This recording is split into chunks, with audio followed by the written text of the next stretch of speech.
Maybe you were a person that wasn't very religious at all, and you were living life like the rest of your extended family, but something came in your heart and you said, you know what, I'm going to take this guidance seriously. I don't know how it happened. Maybe Allah made it happen through some YouTube video or a friend, or however it happened, but you decided to make a change for the better in your life.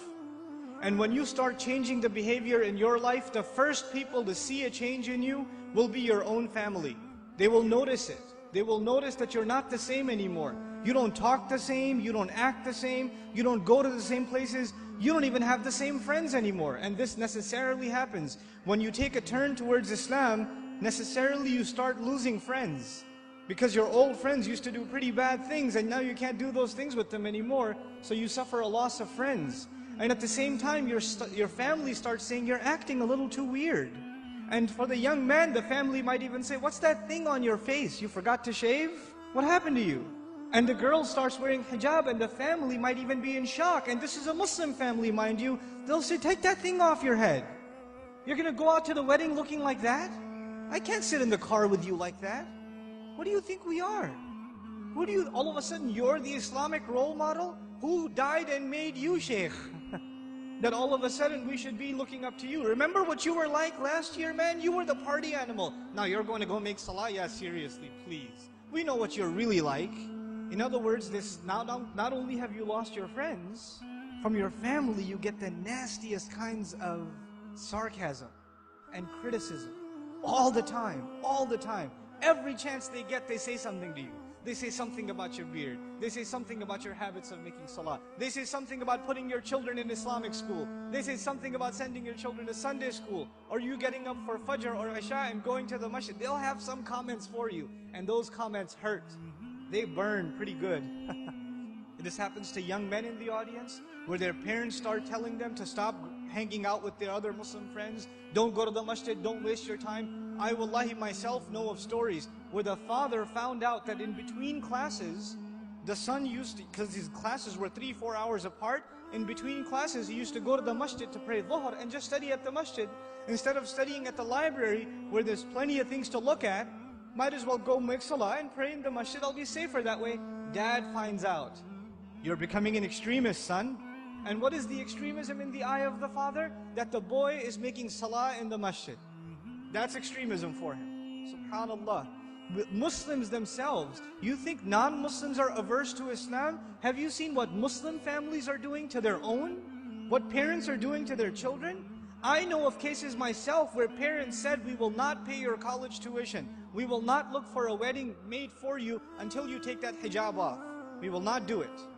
We do not accept you as our daughter until you take that thing off. We will not show our face in public with you. You can't go with us anywhere. This is the mother telling, and you know what they'll say, what's amazing about that? They'll make you feel bad about yourself. They'll tell you, what kind of daughter are you? You should be ashamed of yourself, you're embarrassing your parents. We're Muslim, but we're not Muslim. We're not those kind of Muslims. That's not how we do things in our family, that's what they'll say. Our family is different, we don't do things like that in our family. That's those masjid people. Don't be like those masjid people. That's what they'll say. And you know what's amazing about that?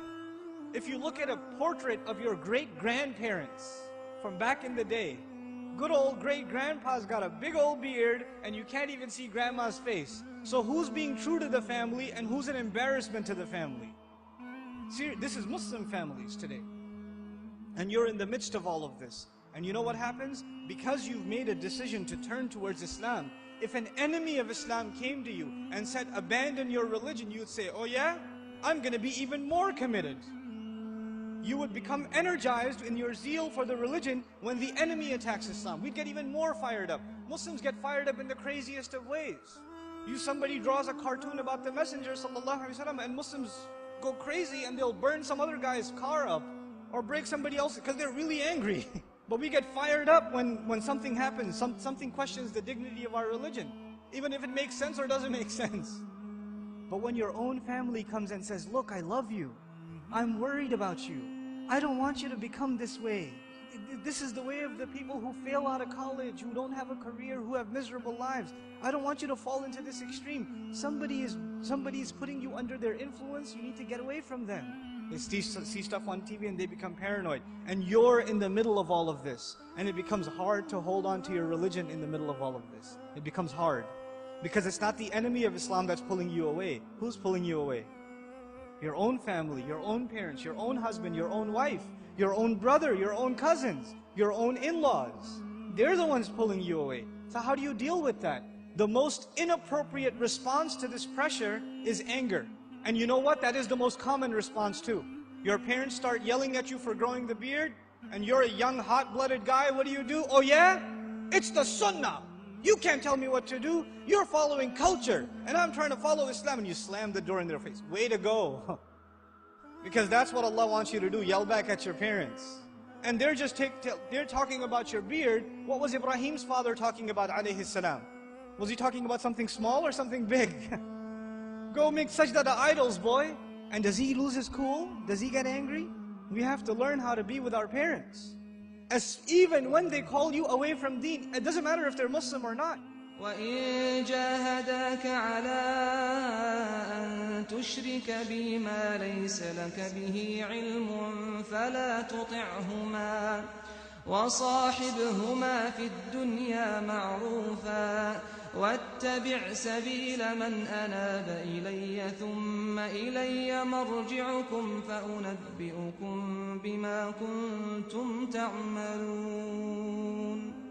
Allah Azza wa Jalla tells us, if they struggle against you to make you follow what they themselves have no knowledge of, don't obey them, while at the same time accompanying them in the most dignified fashion. Obeying them is separate, respecting them is separate. Just because you didn't obey them for the sake of Allah, when it came to matters of halal and haram, or when it came to matter of iman and shirk or kufr, just because you didn't obey them does not give you the right to get angry at them. You can't.